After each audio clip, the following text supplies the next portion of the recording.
What's going on, guys? It's the Money Talk Show with Dane, where we talk about all sorts of interesting topics having to do with money, primarily crypto and real estate here. So we're glad to have you along this morning.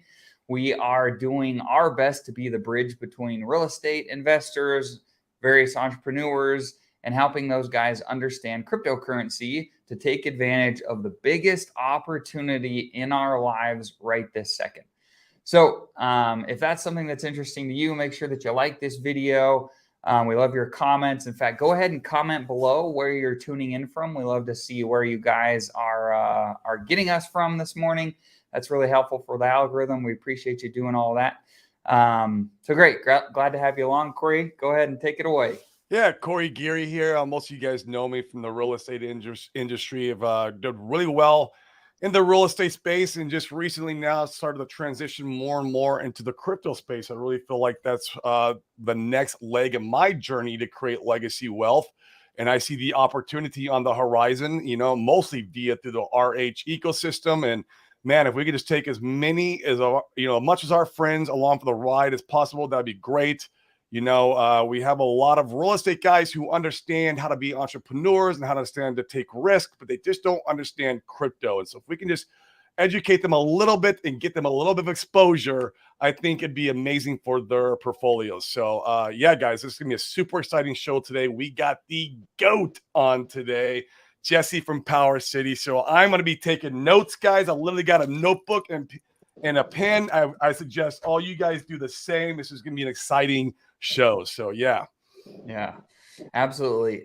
So we've got Jesse on. Appreciate Jesse being here. If you guys haven't heard from Jesse or know anything about him, we'll let him introduce himself. So yeah, Jesse, will you go ahead and tell us a little bit about you, how you ended up in crypto, how you ended up with Power City, all that type of stuff? Yeah, so thanks for having me on. So I've been in the Richard Hart ecosystem since after the adoption amplifier, but at a pretty good price. I think my first buy of Hex was probably 0.008. Jeez. And then I saw, some exciting things developing in his world with an announcement of him forking Ethereum. And then he said he's building a DEX and all these things. So I wanted to be really involved from the beginning. I was never part of any token protocols or anything early on, until there was a need to build things on Pulse Chain, right? If you want to have a thriving blockchain, right, you want to see lots of different stable coins and lending protocols, and you want things like Curve and Maker and Aave, and you do want NFT platforms, and you want all these things, because the network effect of these tools and services just brings all the people in to use it, right? You can't, I think if you talk to any founder of a protocol that's building something on Pulse Chain, sometimes those guys will take some slack from some uninformed community members that like to believe that the only thing you need on a chain is for example, Hex and PulseX, and it's right. It's a little silly, because it's short-sighted. Right. What are people going to come to the chain to use, right? Are people going to come and just swap their Hex for their Pulse, or their Pulse for their PulseX, and it's just going to be constantly taking value back and forth amongst our existing community? That would be ridiculous. Right. So instead, you build all sorts of tools and services that people need, and you bring in other people from outside the community, and you try and make the chain just as thriving as the others, like the Maddox of the world and the Binance Smart Chains of the world. That's what we want to see, that much volume flowing through Pulse Chain. So that journey of building, really started with the Liquid Loans team. It was the first non-Richard Hart big thing. There might have been some meme coins, I don't know, but the actual first real tool and service and native stablecoin thing that was announced to be coming to to Pulse Chain, right? And I'm Right. glad to have been part of that team and part of that development and building up a community.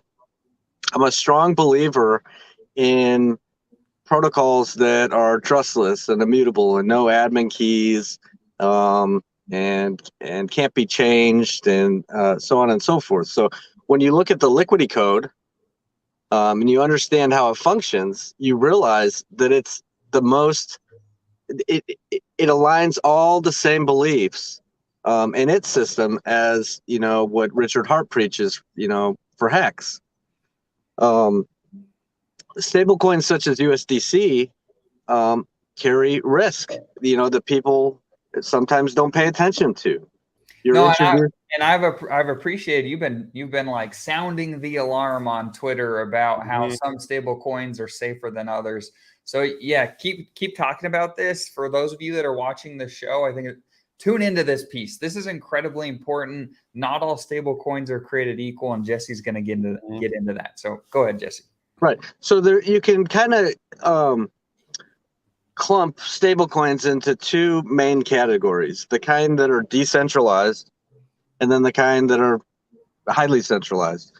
So if you look at USDC, for example, it's issued or minted into existence by a central, by a company, by Circle.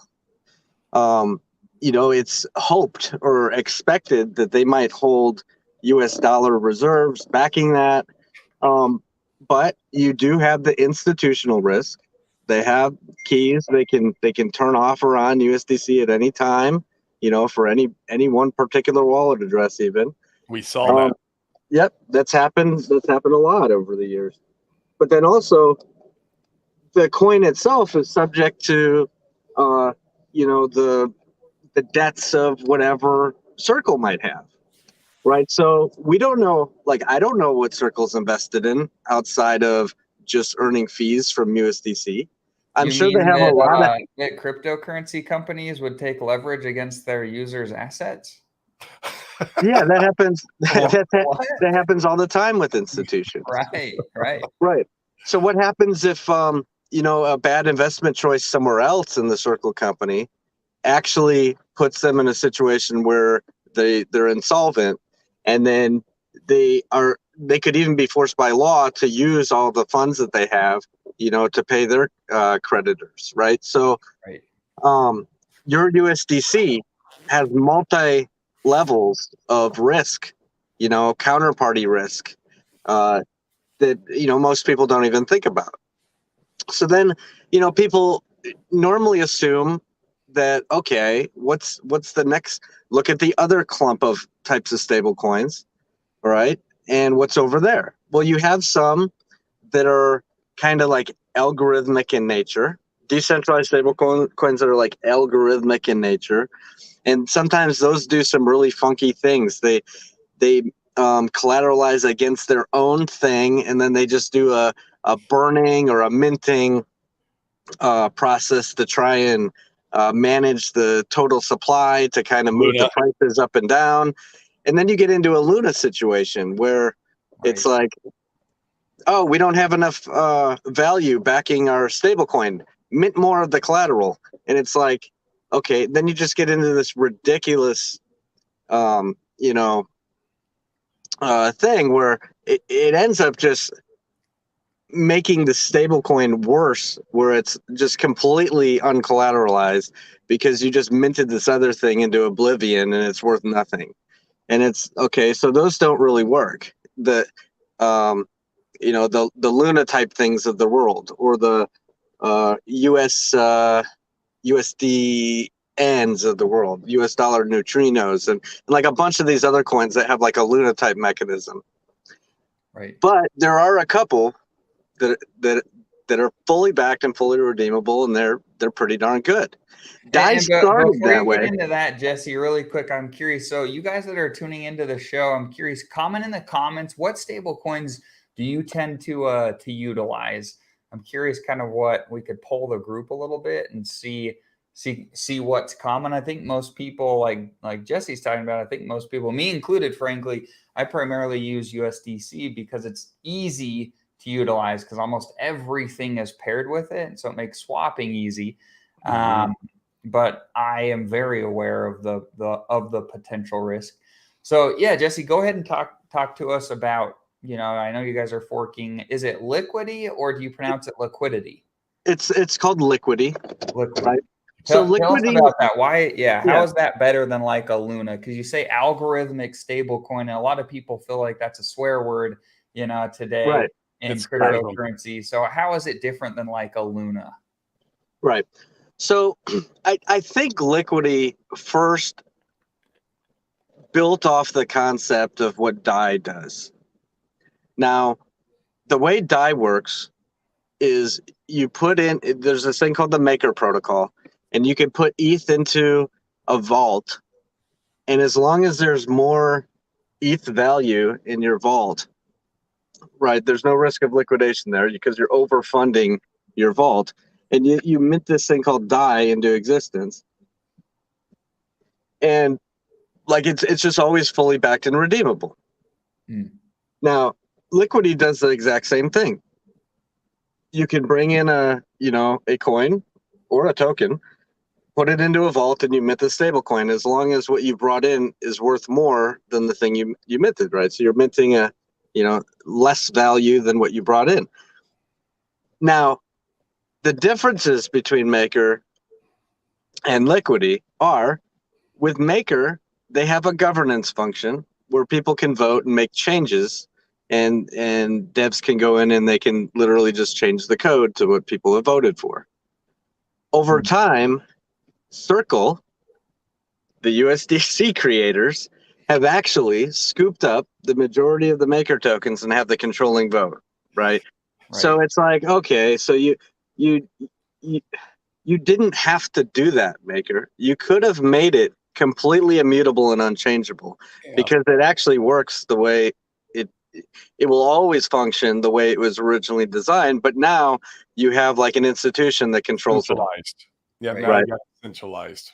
Right. So. Now there's another, not necessarily a fatal flaw in DAI or Maker, but the liquidation process is not instant.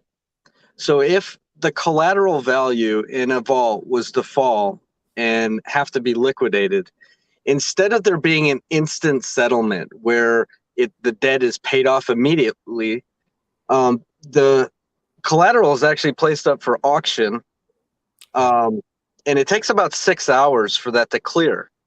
Now, there's a risk in doing it that way, because if the value of ETH continues to fall in a black swan sort of event during that 6 hours, there's actually a chance that nobody will bid and clear that debt.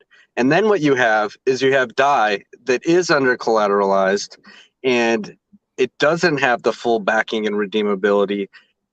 When the community realizes that's happened, that's when stablecoins go into a death spiral. People are like, oh, wait a minute. If not all of us are able to get our dollar's value back out for each one of these, I certainly want to be the first one to get the value out. And then everyone races to the door and starts dumping their stablecoin, and it goes to zero.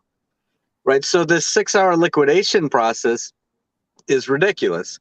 And it also tends to make it so, like, when somebody bids on that collateral, they tend to just dump it on, it's just dumped on Uniswap immediately, right? Because they're in profit, they're up a little bit, but that harms the rest of the, it still puts downward pressure on the collateral price, the ETH price. So it's like, it's working against itself. So what the Liquidity team did, Robert Locko, he recognized that, okay, you could do this trustlessly, but make it immutable so it can never be changed, and then make the liquidation mechanism instant. And then, so the way that's done, if there's ever a vault that's at risk of, being undervalued from what was minted in that vault, that liquidation, that ETH migrates over to a pool of participants who have the stablecoin in a pool, and as a collective pool, it pays that debt off instantly. It burns that stablecoin out of existence, just as if like that individual vault owner had paid off their debt, they would have just brought back stable coins and paid it off and got back their collateral. Their stable coin would have burned back out of existence. But instead, you're not doing it with a pool of participants instantly, right? So you could have, hundreds of millions of dollars worth of stable coin inside of this big pool. And if like a $2,000 debt, $2,000 worth of ETH was liquidated, it would just simply get spread across all the stability providers. All of them, gain a little bit of ETH, and they burn a tiny bit of the stable coin, and it clears the debt instantly, and the system remains solvent, and actually the entire system just goes up in collateral health, all at the same time. And this mechanism here of the stability pool also makes it so it's hard for any person to manipulate the price on purpose to liquidate an individual account, because you can't have a whale come in, dump the price, hold it down for 30 minutes, lose a lot of his value, and then try to force liquidate a vault, for example. And for what end? He's not going to get that. Everybody's going to share in the gain of that liquidation over in the stability pool, right? So he literally loses more value by trying to do that than he would gain, after the fact. So Jesse, can you give an example? Let's say that, to keep this super simplistic, let's say it's just the three of us, right?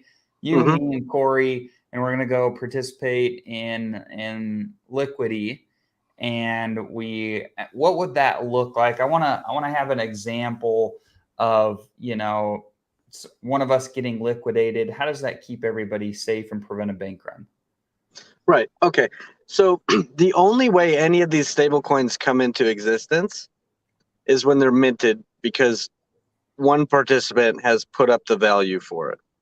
All right. So let's say one of us, let's say I go in and I say, you know what, I'd prefer not to sell my ETH or my Pulse or my PulseX or whatever, this protocol allows, right?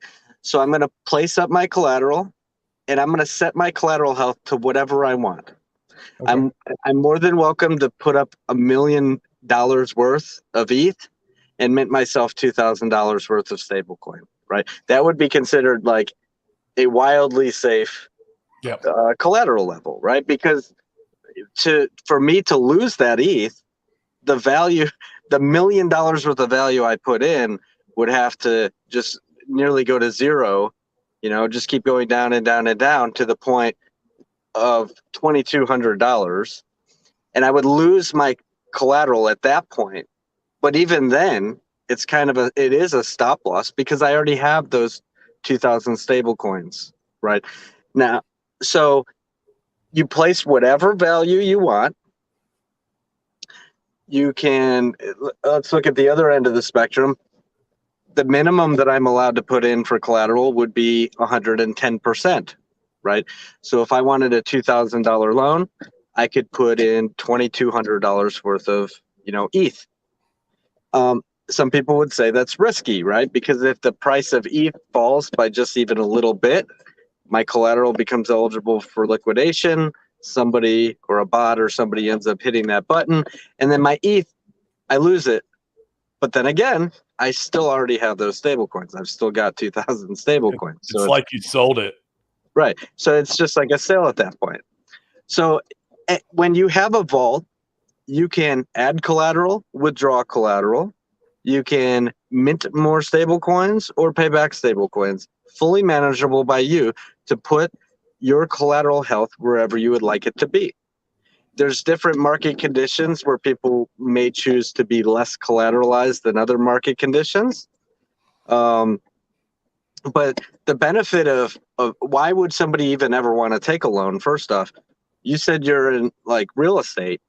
Well, it's because you want to retain any future price appreciation on your collateral, right? So if you have ETH and you think ETH is going to go to, $10,000 per coin or something, right? And it's like, I don't know, $1,700 or something now, and you've got a bunch of it, right? Why wouldn't you but you still want some value out from time to time.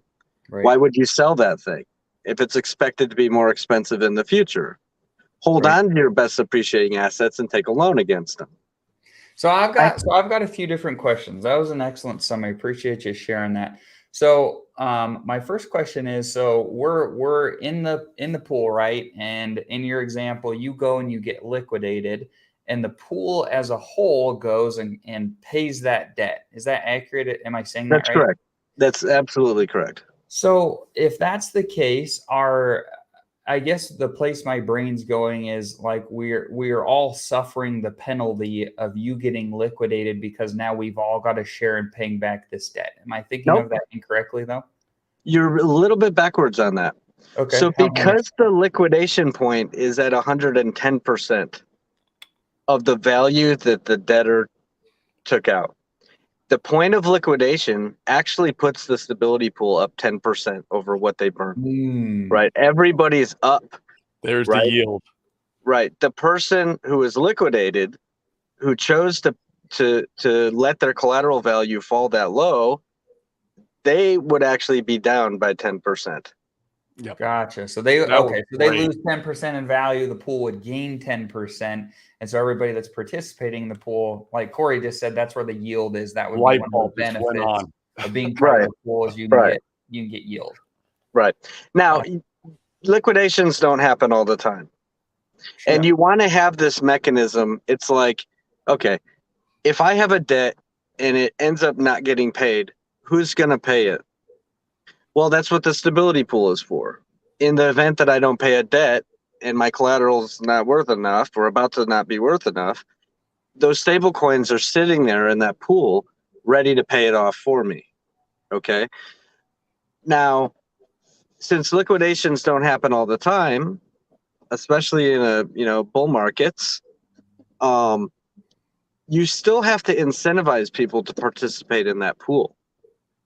So all you do is you have another token that's a reward token that's paid out, emitted out to all the stability depositors. And that token is stakeable for the fees, right? So anytime somebody takes a loan out, there's a one-time borrowing fee. There's no recurring monthly interest payments or anything like that. There's just a one-time borrowing fee that goes to the stakers of that token. If there's a redemption inside the protocol, and I can talk about what a redemption looks like, actually the underlying collateral is what gets shaved off during a redemption, and that gets paid to the stakers of that reward token. What's the yield right now? Do you know, as far as an example is concerned, what's the yield right now? Because that's how liquidity works, right? Uh-huh. Do you know what the yield is right now over there? It usually fluctuates all the way between 10 and 60%. Okay. And it kind of bounces back and forth between which one's more profitable, to be in the staking pool more heavily or be in the stability pool more heavily. So this whole system is a big liquidity pool. That's all it is. You have and think about a bridge. Let's talk about a bridge for a second. A traditional bridge, not our bridge. Our bridge uses a series of aggregators, right? But in a traditional bridge, what happens is you want to go from one chain to another. Let's say you want to have you have some link token or something, and you bring it into a bridge, and it gets pooled into a giant pool that the team owns or whatever.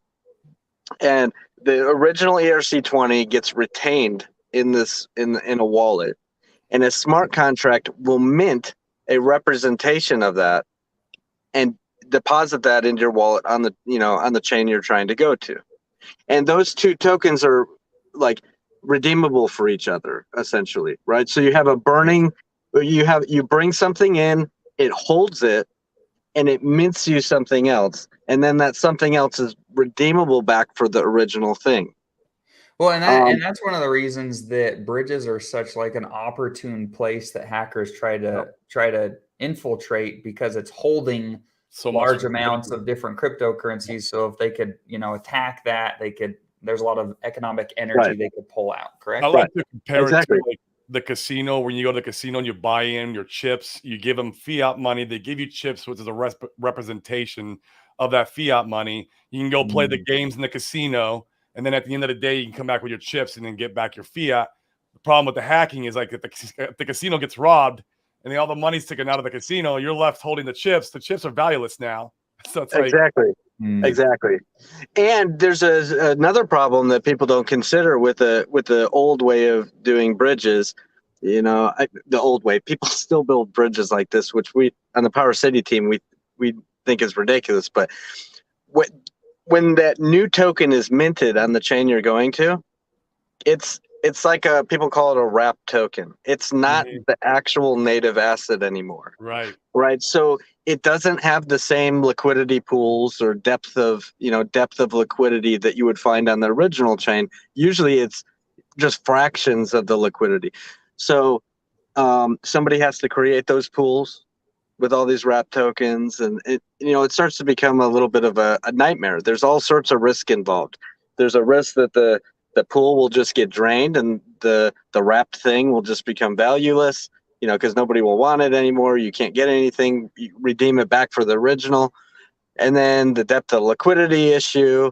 And you could even get into securities rules, right? So you're and tax things technically, right? There's not a whole lot of clarity on a lot of this stuff.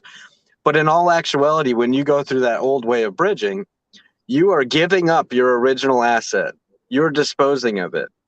And it's actually going into a common pool, a common enterprise, where there is expectation of profit from the work of others, because that team has a minting contract to mint you something else. So not only did you have a disposal, but you that whole mechanism could actually be a security as well.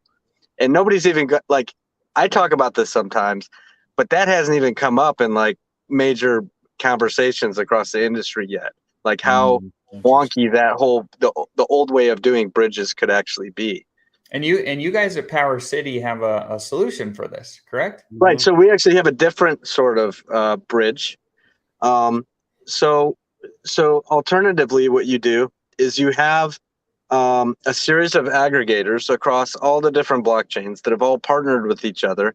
You've got big liquidity provider guys like the Uniswap team, and you've got the Curve guys and the Bancor guys, and big giant entities that have a lot of money that have all partnered with each other, and they're running all these liquidity pools all over the place. And now when you want to go through a bridge, you do give up your original asset, and it's just a series of swaps through all these aggregators, and then through their giant network, you end up getting an original token on the chain you're trying to get to. Makes sense. So you can actually go holding it somewhere. Yeah, there's no bridge. There's no bridge pool that holds a big, bucket of tokens, and you're getting an original native token on the chain you're trying to get to. Jesse, so you can actually say, is this the same as Layer 0 Stargate? Is that what they do over there? I know they do something similar. Well, I was just reading about a vulnerability that they may have. But it's similar, sort of. Idea. The Stargate. Well, it's multi-chain. Yeah. Okay. So I think there are differences between Stargate and multi-chain, but I was just reading about some vulnerabilities that Layer 0 has that they're refusing to reply to some people about. So that's a little scary. Yeah. But and you guys are working to put these relationships, these partnerships together. Then is that accurate? Yeah. So we've already partnered with multi-chain, right? So after Pulse Chain goes live, you should be multi-chain are the people that have all these relationships you're talking about already in place. Correct. Exactly. Oh, geez. So bullish. I love it. So it's literally the safest way at this point in time to go from one chain to another is just through a series of swaps where it just routes your token, and then you end up getting a token that you want. You don't even have to go through the bridge with the same thing.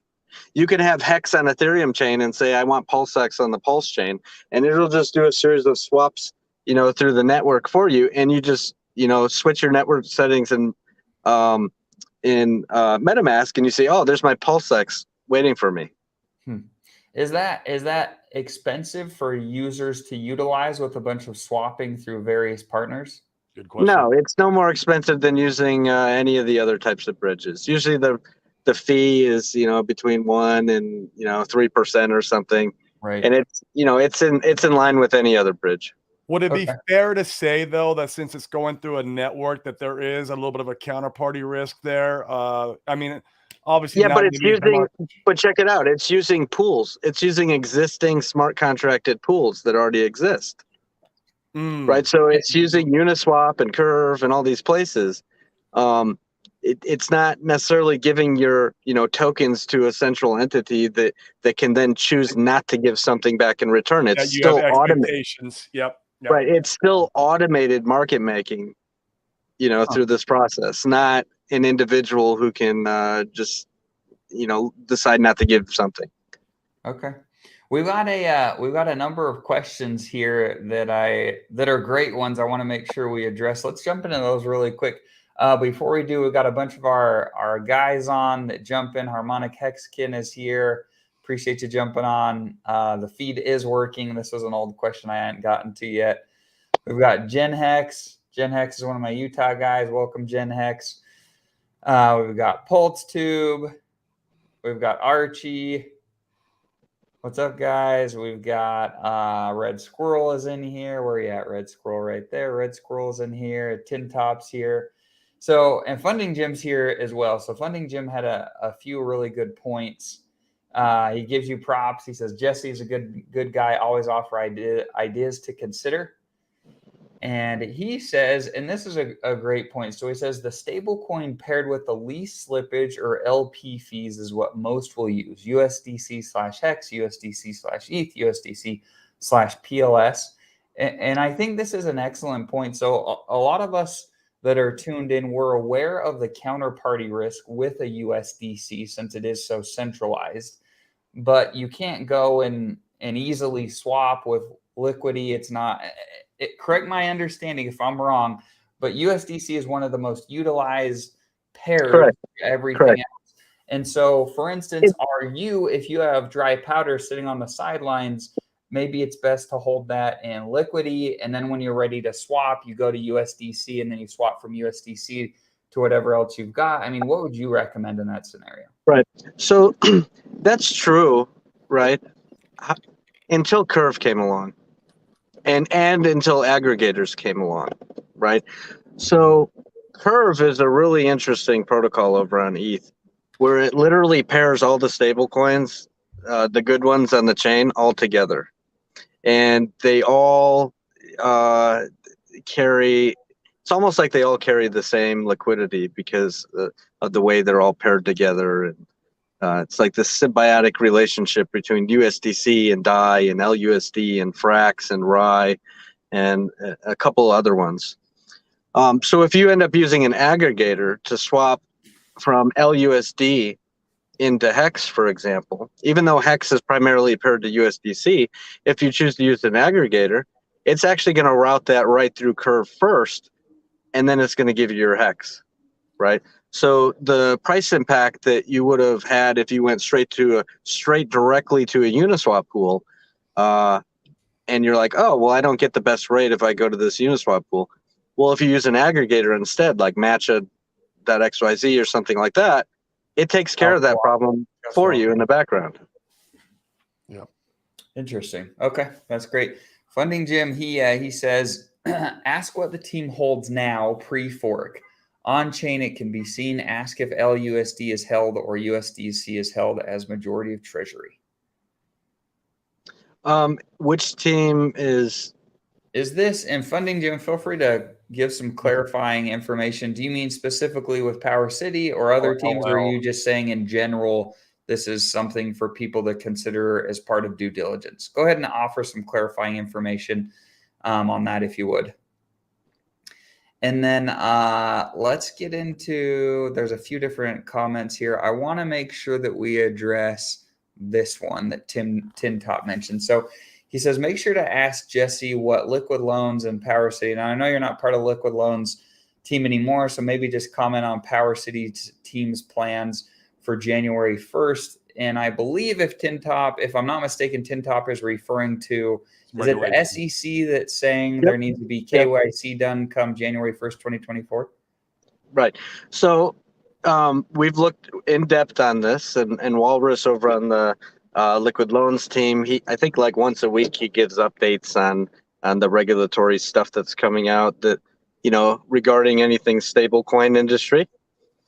So there's some really very clear wording that's used in all of the proposed regulations. Now, I'm no attorney, right? But it's very clear. They keep using this term called a payment stablecoin, and they go as far as to define what that is. And it says that it has to be issued by a central entity, a central institution. Okay. A payment stablecoin also is something that the institution is holding reserves of a national currency, such as the U.S. dollar, and then claiming that they're backing that issued thing that they made. They're backing that by the U.S. dollar. And there's like 3 or 4 other terms in there that common enterprise. The common enterprise thing is a common theme, just like you hear with the SEC. A common pool with expectations of profit derived from the work of others. All that, right? And when you go through their criteria for what the regulation is applying to, it's very clear that what they're doing is what they've already done for 100 years with banks, right? So banks bring in fiat dollars, and then they make claims that what's in your bank account should be able to be withdrawn, right? And there's limits to there's certainly limits and whatnot, but they have very strict guidelines for how much of that and under what timelines and so on and so forth should be able to be withdrawn. Is right? Usually the limit. I can go into the bank anytime. It's hard for me to get more than 10 grand out. Right. So, but now that institutions are essentially serving as banks, and they're taking in fiat, and then they're issuing something that represents that fiat, the same rules that they've already had should also apply to those types of, quote, payment stablecoins. That's perfectly acceptable.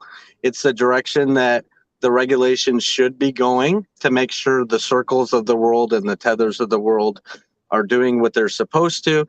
There are those risks that we talked about earlier, where there's that institutional risk of, what happens if they're bankruptcy, there's a bankruptcy and this and that. And by some of these regulations coming into place for those entities, it actually would offer up some protections for holders of stuff like USDC when these regulations come out. Makes sense. But you look at something like RAI or DAI, even though DAI is now controlled by a majority vote of Circle, but you look at stuff like RAI or DAI or LUSD, there is no central entity that is issuing something backed off of a fiat dollar that's been, brought into the institution. That's not the case at all. There is no fiat in place in this whole protocol. Just like we talked about a bridge where an ERC20 goes into, into a pool and then it mints you something on the other side. Well, Liquidity kind of does the same thing without the pool. It's an individual who brings something in and mints something to their own wallet. There's no third party. There's no institution. There's nobody issuing you anything. You mint your own coins. Just like with Hex, you control your wallet. You mint your own rewards. The same rules, the same things apply to Liquidity. You mint your own thing off of the value of your own thing. So if I'm not mistaken, then you're under the impression that, any team that's Liquidity or forking Liquidity due to the reasons you just mentioned, that they don't need to go get a broker's license and comply to these rules come January 1st, 2024. Is that sounds accurate? like it should be classified as a commodity, right? Yeah, that team is not taking in fiat dollars, and they're not issuing anything to anybody, right? So let me pull up a screenshot. Well, actually, let me read this. Did we lose him? We lost him. Oh, we lost him. We lost him. Dang it. Oh my God. We're just getting into the good stuff. Yeah. This has been excellent. So Tin Top, that was a great question.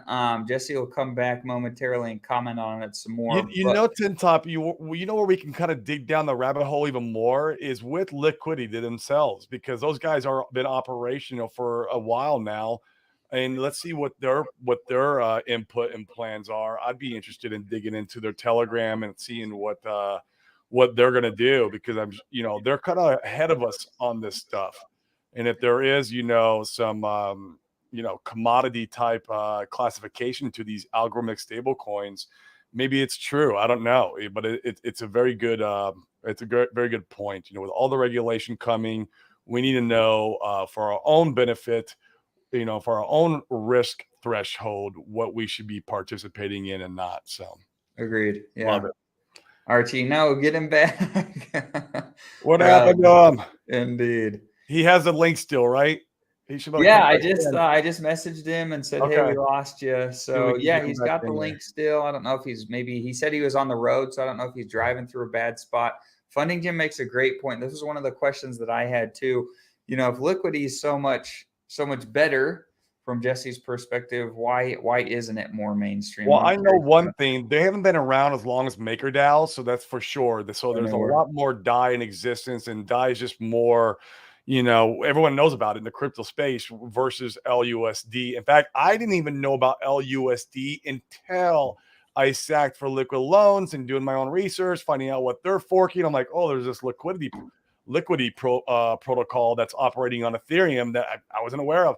So I know it's not been around as long, so this probably could be one reason, but it's a very good question on why they're not getting as much adoption as you would say DAI or some of these other.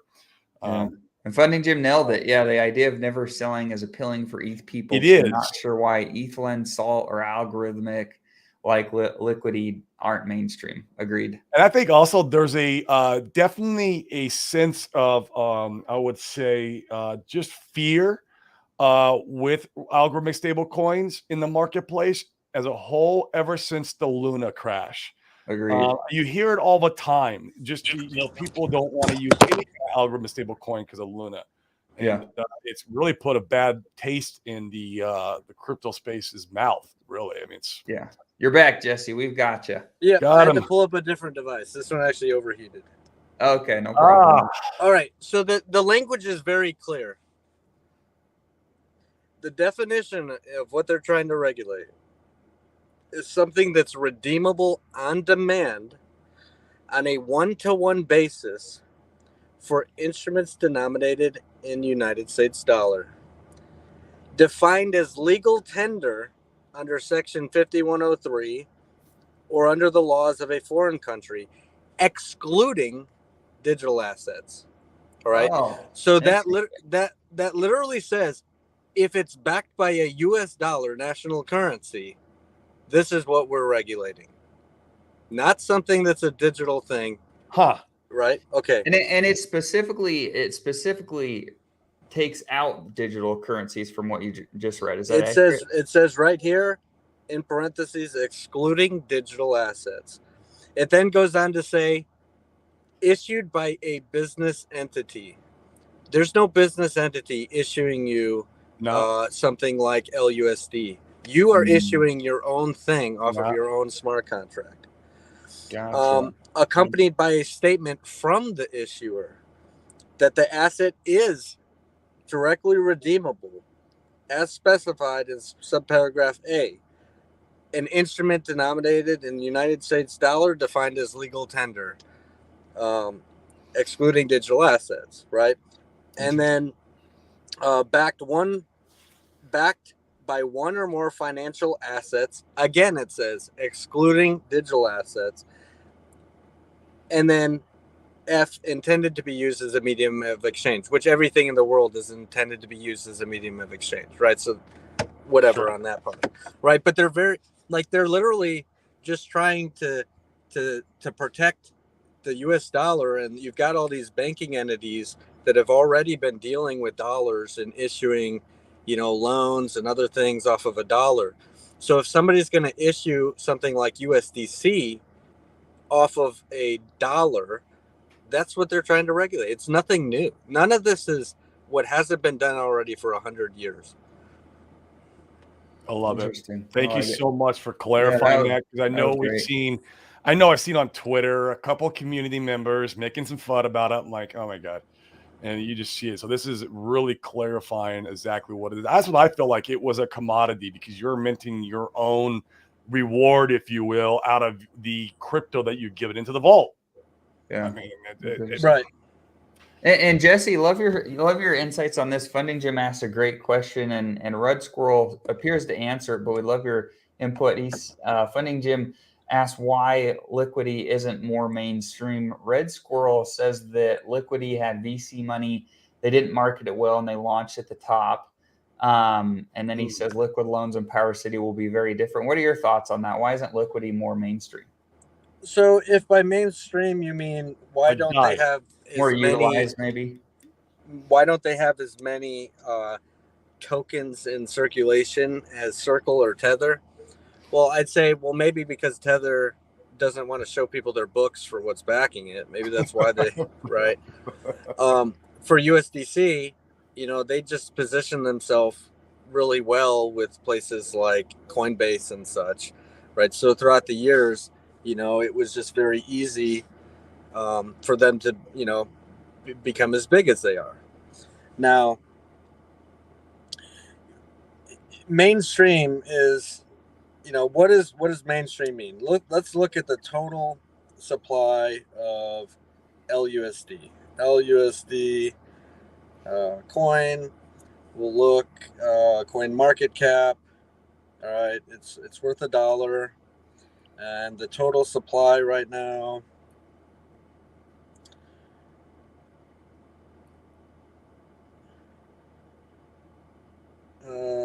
market cap 200, we'll say 230 million-ish, 230 million.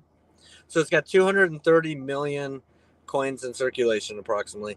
And all those are fully backed and redeemable, every single one of them. Whether you find that liquidity inside the protocol itself through the direct redemption, or you find 50 million of it on Curve and maybe 10 or 15 million of it on Uniswap, okay, it doesn't matter. Every single one of those is fully backed and redeemable, and there's 230 million of them out there. Okay, so mainstream, yeah, I'd like to see more people using it because it is safer. Right. I'm doing my part trying to get the word out there why it's better than DAI, why it's better than something like USDC with institutional risk, and I think it'll happen. After collapses of institutions like FTX and such, you would think that the next bull run, people are going to remember those collapses and then try and position themselves using stable coins that are completely decentralized, right? So we'll just have to see how that goes.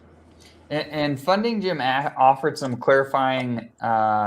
He clarified his question. So he's asking specifically whether you want to share what Power City is doing, or your own philosophy or strategy.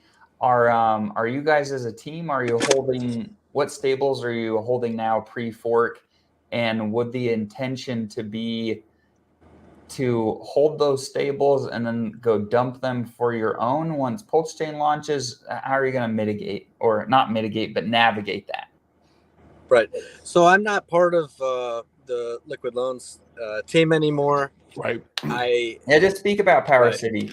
Right. And Power City, look, the stable coins such as USDC that are copied over, and even LUSD, anything copied over to Pulse Chain that used to be a stable coin on ETH will no longer be a stable coin on Pulse Chain. Okay. So you could probably expect anything that you see would likely get dumped very, very quickly for other things that are more likely to retain value. The mechanism that keeps any stablecoin stable no longer exists on Pulse Chain. The Right. redemption mechanism. We saw it on POW. Yep. Right. The Yeah, redemption and mechanism. specifically, we've had a few questions in the comments about this. So we're talking before a bridge comes into play or anything like this. We're talking about ratio trading. Anything that's copied over as a stable, like you're saying, Jesse, is no longer a stable Right. coin, if you will. It'll Correct. be dumped very quickly, and there will not be like a safe haven as far as a stable coin during the ratio trading. Correct? Correct, because the stability mechanism literally gets ripped away through that process. Right. So just for clarity, the way that looks right now, if you're holding USDC, you can send that to a place like Coinbase, who is partnered with Circle, and hope to have it redeemed for a US dollar. Okay, but when that copies over and you have a photocopy of USDC, they will not. You cannot send that to Coinbase and then expect that they will give you a US dollar for it, right? Because if that was the case, their entire business model just got cut in half. All their debts or their They future just got potential diluted by debts. 50%. Right, Yeah. right. Right. And it look, they have to back these things 1-to-1. You hope they don't go bankrupt and all that. You hope all that's in place, but all of that becomes broken if you think that a copy of it is going to become redeemable. That's not. It Right. just won't. And that also works inside of decentralized stablecoins too. If you're holding DAI, for example, and you get a copy of that, you won't be able to go to the Maker protocol and have that be redeemed for a dollar's worth of Ethereum. Ethereum doesn't even exist on Pulse Chain anymore. You could be stuck in DAI that's worthless, right? Except whatever's available in the liquidity pools, and you could very quickly just obtain a whole bunch of PLS coins or PLX or something like that for it. But as soon as that initial dump is over, the thing is worthless. You'll never get the value back out of those stable coins that have been copied over. Yeah, sure. So speculate for us. So Pulse Chain mainnet launches, people are holding some stables. In fact, this has been a play that a lot of people have talked about, a very like safe play, if you will, because your stables aren't going to go, they don't have the volatility of like a Hex, for instance, or other cryptocurrencies, but the value is going to get destroyed on those copies very quickly. Do you think that the liquidity pool, with like a USDC and the USDC ETH pool is massive on Ethereum. Theoretically, that's copied over for Pulse Chain. We don't know what the AMM bot's going to do as far as extracting liquidity. Well, we know it's going to extract it all. I guess the question that I want you to speculate on is, do you think that it will inject back in a very large pool of, say, USDC to Pulse Chain at that point, that people could dump it and make a swap and get reasonable value early on if they're fast? Not necessarily, right? I wouldn't expect one entity who knows that these things become worthless and are non-redeemable to then just give away tons and tons of free value to other people. So what would the AMM with a bridged bot, over thing? Yeah, so what would the AMM bot do with all of that liquidity then that it's going to scoop up from the stables in these various pools? What would it do with all that? The primary purpose of that bot is to correct for the supply difference of the native coin itself, the PLS, right? So you used to have ETH, and now you have PLS, and it has way more quantity of them, right? So that's the primary purpose, is to just correct for the supply difference. So for example, if an ETH chain, one Ethereum would get you, I don't know, 4,000 link tokens or something. Maybe now when you get onto Pulse Chain, it's more like, 4 million or 40 million or something.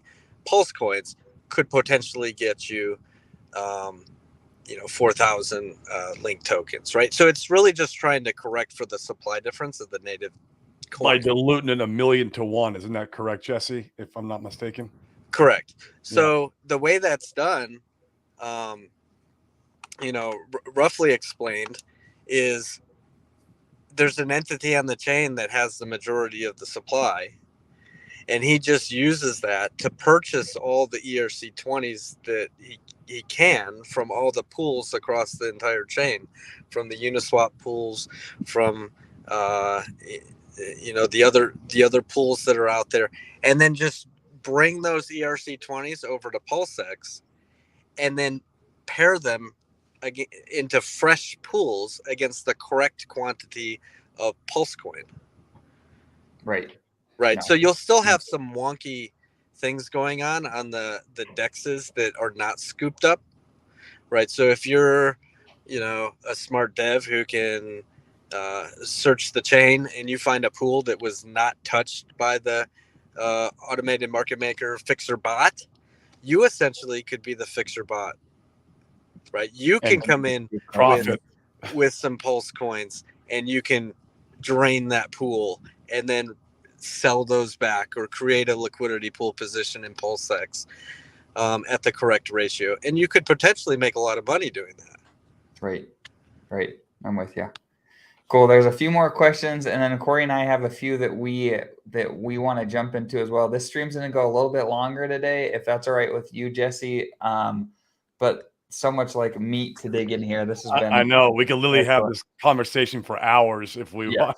There's a lot to it. So Funding Jim asks, does the Power City, we'll leave liquid loans out since you don't represent them, Jesse. Does the Power City team have a plan to be a liquidity provider between USDL and USDC or USDL and TUSD, other stable coins to get to the bank account for an exit? That's a great question. It is. Yeah. So I think what you'll end up seeing from some other teams is some incentivized rewards that may be distributed to LP people who choose to LP. That was the talks when I was, part of the liquid loans team, for example, right? So you've got this thing that's a stability pool that everyone's going to race off to participate in, to drop their stable coins in. But what about the exterior markets? What about the liquidity pools out there? Do you want to see pairings of something like USDL paired against Pulse over on PulseX, for example? And the answer is probably yes. It would be helpful. It would be beneficial.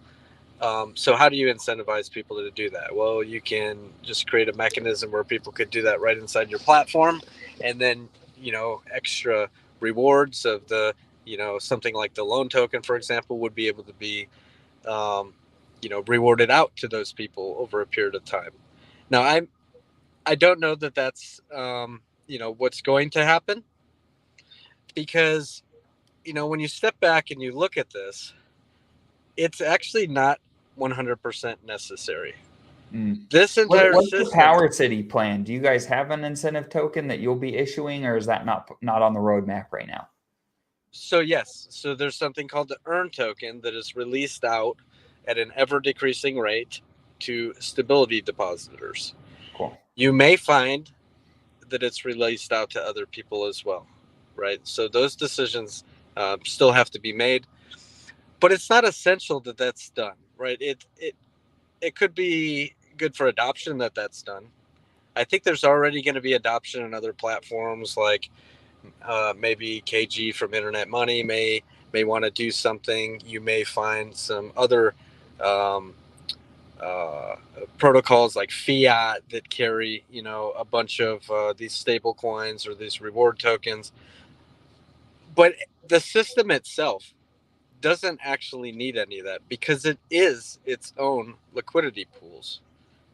You have every single one of them fully backed and redeemable. Every token that comes into existence can be redeemed back for $1 worth of its underlying collateral, whether that be Pulse or PulseX or whatever. So what does that mean for a guy who wants to take a loan out? Let's look at that. Okay, you could put up some collateral. You can mint some And, stable. and give an example. So give an example. Let's talk about PulseX because that's what Yeah. you guys are offering. Yeah. So somebody has a bunch of PulseX, they want to extract some value. Yeah, talk us through that. Give the example where someone takes a loan and someone doesn't on that value, because that's I've heard you. Okay, so I'll do that in a second. Yeah. But what people need to understand is, let's say you take a loan and you put in some PulseX, for example, and you mint, some PX DC, and then you go to PulseX and you're like, oh, well, there's only $2 million worth of liquidity here.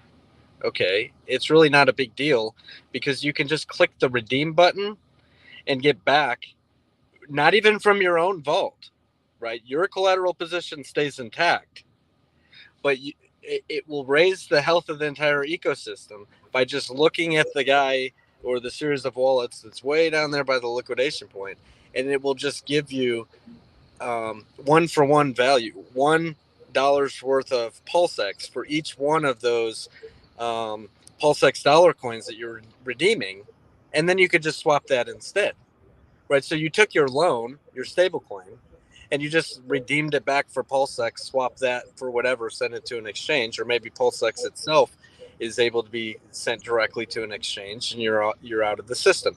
It literally is its own liquidity pool, all inside of the protocol itself. So even if you look on PulseX and you don't see, recap that again. You lost me there. So you said the pool only has $2,000 worth of value to extract out of it, but you could extract the value by redeeming your tokens. How could you do that if the pool's so small to swap back? No. So you've got people who are minting these things into existence. Right. Let's say none of those people, worst case scenario, none of those people take those and then go provide liquidity pools paired against Hex or paired against USDC or paired against USDL or something like that. It's not that big of a deal. It's literally not, because you could just click redeem and get back $1 worth of PulseX and then go off wherever you want with that instead. So instead of getting your Power City stable coin, you could get PulseX via the redeem function. Well, you'll get the PulseX stable coin first, and then you just say, well, how do I get this back out to my bank account? Well, click the redeem button and then send that to your bank account. And send go to the Power City pool. Send that PulseX directly to your bank account. Or if PulseX isn't carried on an exchange, just swap that for Pulse or USDC or whatever and send that to your bank. Okay, cool. And it's a completely closed loop system. It's its own giant liquidity pool. No, that's cool. And you guys, and clarify this for me, are you guys an off ramp? You're not an off ramp, are you? Fiat. We're not an off ramp unless you consider our bridge. You can ramp to other chains, but we don't. I don't have any partnerships with any banking entities at the moment. Right. And it sounds like from what we talked about earlier, probably makes sense from a legal standpoint to probably not to let somebody else carry that burden. Right. Yep. Okay. So you wanted an example of selling versus not selling. Let's is kind of cool. That's fun. It is a little bit of moon math. And really quick before Jesse goes into this, so you guys, I want to make sure that we shout out the Power City sacrifice is still open. And in fact, unlike a lot of the other sacrifices for projects being built on Pulse Chain, where the rates got terrible, if you waited a long period of time, the sacrifice for Power City is still pretty reasonable. Jesse could comment on this if he wants, but I went and I read about it over the last few days as we've heard about the liquidity fork that they're creating. And I'm like, man, I should do more for Power City potentially, or considering doing it. So it is 50% as good as the best sacrifice rate, if I'm not mistaken, if you don't get any of the additional bonuses for sacrificing for Pulse Chain or PulseX or liquid loans. If you sacrifice for some of those and you sacrifice for that from that same wallet for Power City, you'll get additional bonuses to get better bang for your buck. So this is not financial advice. This is just what me and Dane are doing. That's all it is. Thank you. absolutely. So I wanted to shout that out, but go ahead with your example, Jesse. Yep. So thanks for that. So this is a little bit of moon math. It's fun. Taken directly from some statements that, RH may have said about doublings in price, and you could have sold on a double and sold on a double and stuff. Right. You can apply this math to any sell point, though. It doesn't have to mean, like, you could just take this math back and rewrite it, and you're still up, even if you don't sell on a double. If you sell on the price going up only 25% or 10% or whatever, and it still works out massively better for a guy who doesn't sell. So you've got two guys. One guy's got $20,000. The other guy's got $20,000 of something. And one guy says, I'm going to take profits every chance I get. If this thing doubles and doubles and doubles, I'm just going to sell on a double and sell on a double and sell on a double and get half my value back out. Okay. So, all right.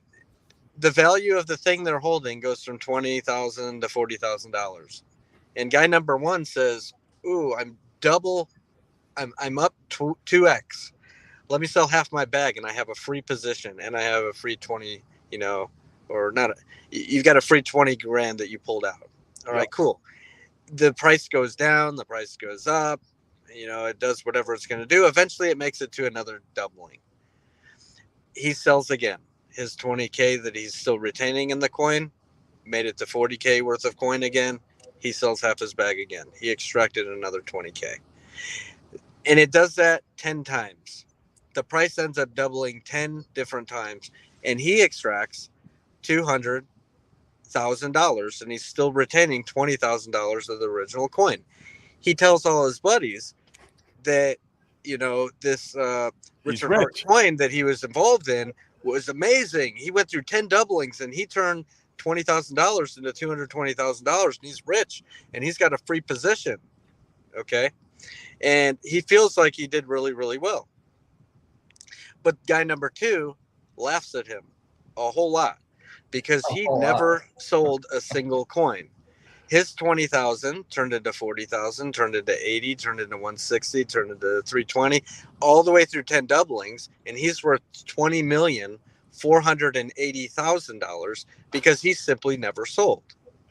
Okay, so think about like the early hex people who got in at a good price point at the bottom.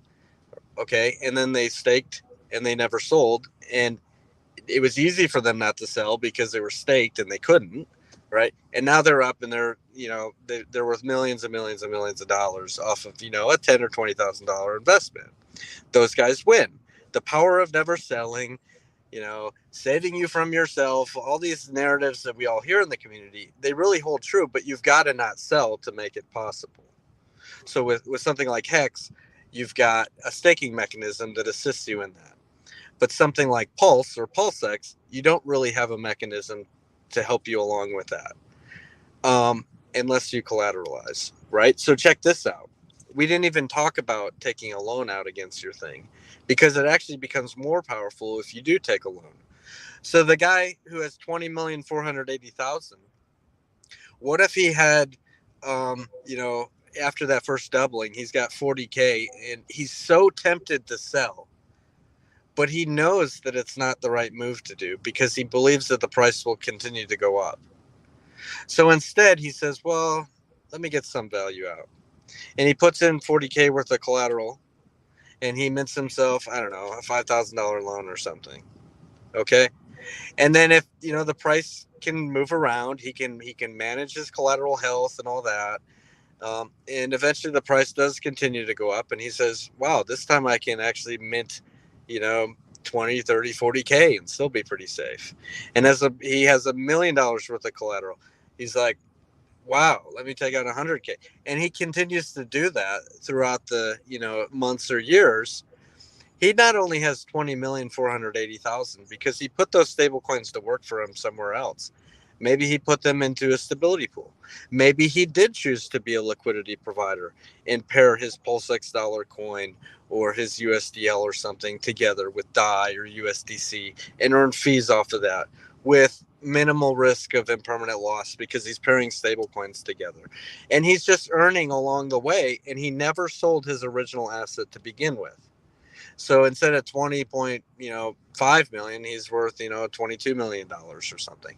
Right now, there are risks that the collateral goes down and makes it to somebody's liquidation point. But what's important to remember is you've already got all those stables out. Like, you already have that value. It's more like a stop loss at that point. You have already extracted that value. You're not actually like losing all your money, for example. Right. Price goes down, you sell. That's all it is. Price goes down, you sold. Yeah. Well, 20,000 is pretty close to 20 million, though. If you didn't have the option to collateralize an appreciating asset, it would be rare to find somebody who has the mental strength to not sell between 20,000 and 20 million, right? Yeah, somebody's gonna take out 5, 6, 7 million along the way on that run up, right? Right. No. And that's harmful to the whole ecosystem. It's just downward price pressure on everything. For good, things that we believe will appreciate in value over time, the option to collateralize them is a great option for the entire ecosystem. And the most value that somebody could pull out if they said, hey, like, I'm going to pull out funds, I'm going to take some profits via the liquidity, on my PulseX via Power City. The most they could pull out on, call it 100 grand for easy math sake, they could extract $90,000 of the 100 grand. Now that would be the most leverage they could take on. And of course, they'd have a very high likelihood of getting liquidated, but that's the most they could extract at full leverage. Is that accurate? Right. So really you have like this unlimited upside potential in your collateral, and like your downside loss is capped at like that 10% difference there between what you have put up as collateral, and then if you were maxed out completely, there's that 10% difference. That's the most that you could ever lose there in that liquidation event. Okay. And on the other end of the spectrum, so on 100 grand, the least you could take out would be 10 grand. Is that accurate? Or can you do you can. The minimum loan size is always 2,000. Oh, okay. I'm following. Okay. And I do want to stress that, we have the narrative in a lot of our communities that leverage is bad, loans are bad. But if you look everywhere else in the world, especially like real estate where we've come from, leverage is great. And this is how the truly wealthy obtain their wealth, is by utilizing other people's money to get that wealth. And it happens in every sector, and it can be done in crypto if done responsibly. Right. So we want to stress on that. Yeah. Let me touch on that for a second. So a bad kind of debt, a bad kind of loan would be if you have no money, you have no assets that are of value, and you're just trying to live your life, and you can't do it without borrowing somebody else's money. Those are called credit cards. Right. So then you just get into this perpetual cycle of owing other people money, right? On the other hand, if you're wealthy, if you have something that's worth a lot, but you also believe that it'll continue to perform, your options are to just sell the things that you have that made you wealthy to begin with, or just take what some refer to as good debt out against your appreciating assets. So you see the billionaires of the world, why is it that they don't pay very many taxes? It's because they're wealthy already, and they just collateralize against their existing stuff, right? And they just take loans out against their basketball teams, or against their crypto, or against their homes, and this and that. And really, they have the option to pay themselves back, they hold on to their appreciating asset. That's the whole. So one thing that we're really big on this show is we're really big on, in fact, if you had a varying opinion, you're welcome to share it. But I don't want to spend a ton of time on this philosophy unless you feel like we're terribly wrong. But we're really big on understanding market cycles. Crypto generally works on a 4-year cycle. And that if you generally buy bottoms and you generally sell tops according to market cycles, you should put yourself in a pretty equitable position.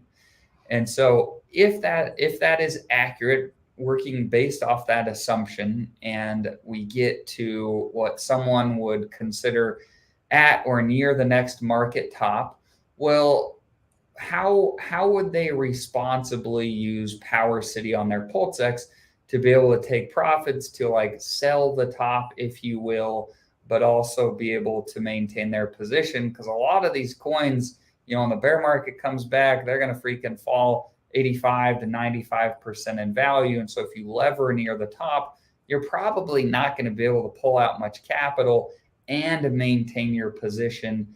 However, you could probably take profits. And you could take profits via Power City. If you had a bunch of PulseX, you could extract about 90% of your value with the understanding that you're going to be liquidated. And that's what you would do. Is that, or what someone could do, I should say. So people can apply this however they want. Over collateralize, under collateralize, payback, mint more, right? The options are pretty much unlimited. But, generally, I think, smart investors would probably want to maximize their exposure to the thing that's already at the lowest price now, because it's going to appreciate, and they can capitalize on being exposed to the thing that's appreciating. Right. So, and then if there's a parabolic run up or something like that, you would want to minimize your exposure to that.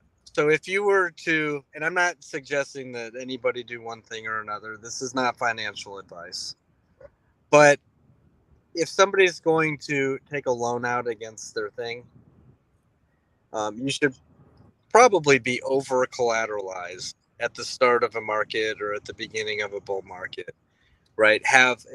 Expose yourself the most to retaining the most amount of value from the thing that's likely to appreciate. There's going to be volatility along the way, so you don't want to be liquidated prematurely and then the thing continues to go up, right? So a really healthy collateral ratio, a really healthy collateral ratio is very, very important if you're trying to maximize your exposure, to that thing, to that PulseX, for example. If something does a parabolic run up, or it does 100x or 200x, and then you over collateralize, you take the bare minimum loan, but you've got tons and tons of coins in there backing it, but everybody, thinks that, we've reached some sort of top, it's going to retrace 90%. You didn't do yourself any justice there, because the only amount that you actually got out was $2,000, and then the value of your collateral fell and fell and fell and fell and fell, and you have $2,000 to show for it, right? So just keep that in consideration. That liquidation point is like a stop loss. Right. It's fully manageable. You're welcome to over collateralize all the time and just never even face that situation. But there are arguments to be made. When is an appropriate time to be super over collateralized versus, a normal 200 to 250% that a lot of people end up doing. Right. And if you were to get liquidated, the PulseX that's and let's stick with Power City example. So you take a loan against your PulseX, you get liquidated. Would getting liquidated, is that PulseX? I think I know the answer, but I want to make sure I clarify that PulseX isn't dumped and hurt the PulseX price. No, it's not. That's a way that you're helping protect the price. Right. So people often, what about cascading liquidations? What happens if there's a liquidated vault and it just dumps the price further? And Liquidity thought about that in their mechanism, and that's another reason to have a stability pool, because instead of one guy collecting, in being up 10% and then just going and dumping that 10% and further harming the price, you've got this big pool of participants that may be up, 10%, but it's on a tiny amount. So for example, if you're a small stability depositor, maybe a stable coin, PulseX dollar coin was burned, but you picked up $1.10 worth of PulseX. Now, are you going to go and dump $1.10 worth of PulseX? And then are all these thousands of people going to each go dump 50 cents worth and $1 worth and another guy $10 worth and another guy 2 cents worth? No, it's unreasonable to think that the majority of those people are going to just be racing off to go dump, the tiny little bit that they captured. Alternatively, in the DAI system in Maker, it is one guy who gets it all. And he does have a legitimate reason to race off and go dump the price further because he's up massively, perhaps, because he captured it all when he bid on that position for the sole purpose of, yeah. You know what I mean? Yep. You get it now? Light bulb went on with that one. Yeah. Interesting. That's great. Do you guys have any plans? Funding Jim asked, do you guys have any plans with working with on and off ramps like OX Coast that they're building over there? So they have. I really like TrueUSD. I like the way that I do too. We do too. Right now, that's a centralized thing, but it's interesting, right? Because anybody can participate in it, right? So with True, you send in fiat, it gets retained, and at that point in time, it mints you a stable coin that gets deposited in your wallet. Instead of you having to purchase it from an institution, it's kind of just like a little bit more of a open book system, where like you kind of see everything that's going on when it happens. Right. So I love what they're doing over there. They do have the partnerships in place to make stuff like this possible. And there are really cool ways to liquidity provide with a decentralized stablecoin as well, like PulseX dollar coin, to be able to off and on ramp, similar partners. That's not out of the question. It's just a matter of what does the community. Do you want something to turn into, something where a central entity holds, the majority of the supply, or do you want to keep it all, on chain, kind of away from the institutions? That's kind of like we still have to gauge what the community like. But just remember, each Pulse dollar coin is fully backed, through the redemption mechanism, back for $1 for the PulseX, and you're welcome to swap that. So it's not essential, but it's not out of the question. Sure. No, that's great. That's great. Corey, if you want to, I've got a number of questions I could ask, but this is probably a good place to start wrapping up. If you want to dig into some of the node validator stuff, I just got one for you, Jesse. I'm learning to be a node validator on the Pulse chain. I've already ordered my Linux server. I'm learning Linux. I'm learning command line. I've been going through all the e-staker videos, and I heard you mention in the Telegram chat the other night. I was just kind of eavesdropping in. You're talking about if you're going to be a node validator for Pulse Chain, you should do the Tethered node validator. And can you just elaborate a little bit on that, just for my own selfish reasons, or anybody else who's thinking about being a node validator? Yep. So I hear that soon Teller and then the Liquid Loans team, they're going to release details on how to participate, being a node reporter. Yeah. And it's actually kind of important for DeFi protocols to have accurate price feeds. See, if I'm not mistaken, it's like being an oracle, right? You're the oracle. Okay. Right. Okay. So there's a couple ways to grab price feeds for your DeFi protocol. One is through like time-weighted average directly from Uniswap or from like PulseX. If your code is immutable and unchangeable, there's some risks there. That's the only place that you hard code it in to grab a price.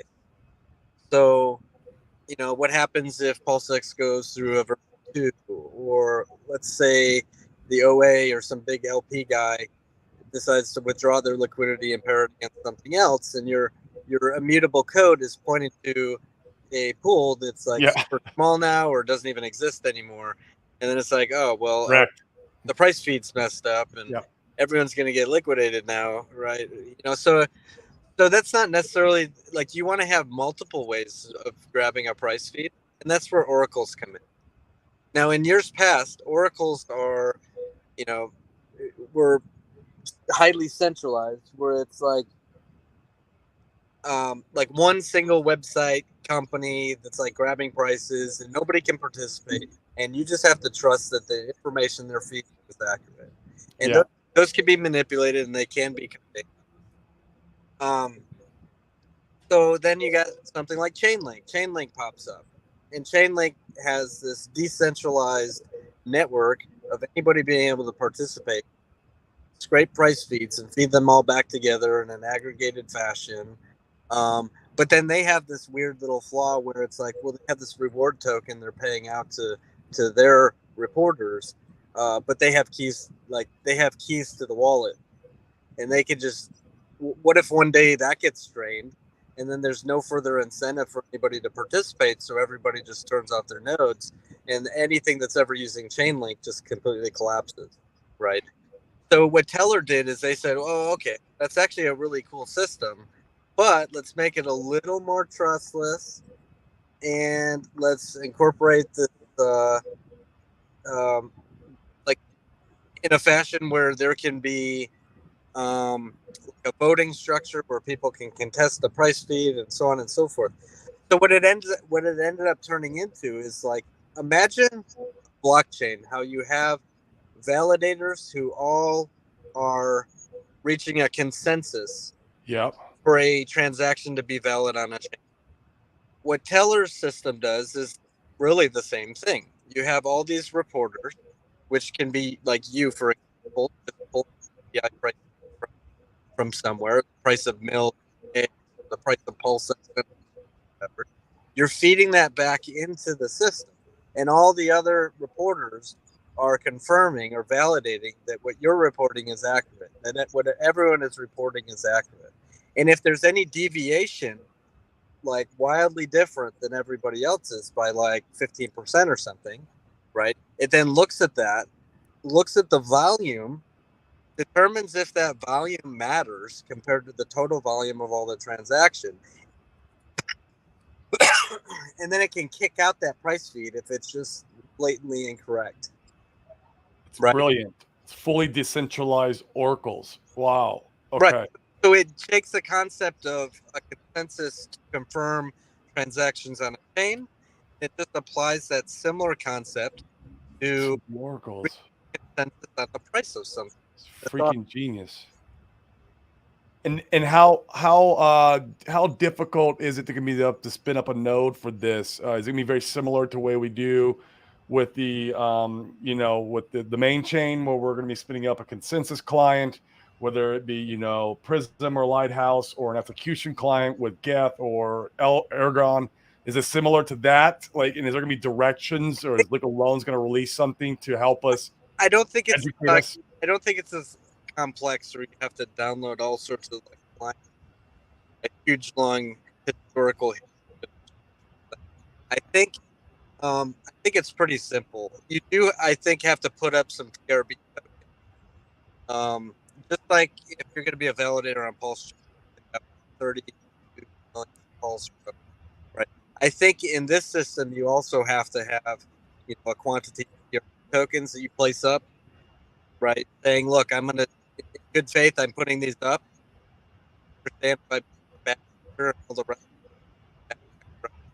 You're breaking up. What token will that be on Pulse Chain, or what will the protocol be on Pulse Chain that we're? It'll still be Teller. Oh, okay. Right. And it'll probably still be the TRB token, but I don't know, because they can actually, they can make a new reward token, right? So we don't know at this point in time, but I think there has been some work done behind the scenes. If you look at Pulse Ramp Bridge that Richard's dead. Yeah, there's a bunch of it in the liquidity pool, or stored in the Right. in the pool. Yeah. TRB is already there, right? So Okay. I believe that it'll be the same token. So Bridge. Teller's already agreed to work with us then. So Teller has a partnership with Liquid Loans. They're working on nodes and spooling up, some nodes and stuff. And soon I hear that they're going to release the details for the community to participate. Perfect. All right. That's mechanism as well. Another passive income play, Dane, right with our validator node. This is it. We're It's incredible. Just create your own money printers. It's pretty remarkable. Yeah, we are plugging in.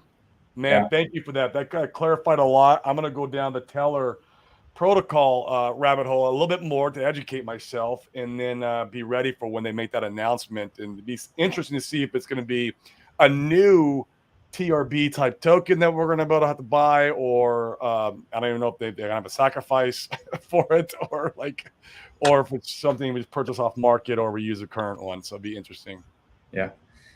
Well, we really appreciate your time, Jesse. We could do this for multiple more hours, but this is probably a good stopping point. We know you're super busy with Power City. Once again, you guys, I want to shout out Power City. If you're interested in taking part in Power City, in our opinion, the sacrifice rate over there is still pretty reasonable. Make sure that you read the sacrifice information if it's something that you want to consider doing, because like I said, you can get additional bonuses, a better bang for your buck. If you take into account, sacrifice for Liquid Loans, Pulse Chain, PulseX, you can go read the details on Power City's website, and we are very excited. So thank you, Jesse. Is there anything you want to shout out or shill or talk about here at the end of our stream? No, just stay tuned on at Power City IO Twitter feed. That's where the real important stuff comes in. We've got a great team of educators. We've got KDP. Yeah, you do. We've got Long Vacation. Jeez. I'm running around trying to educate people about stuff. And look, it's not a constant shill fest either. We do like to go and open spaces and just teach people how bridges function. You guys are go-givers. And so on and so forth. We want the Pulse Chain community to be the smartest community in all of crypto, right?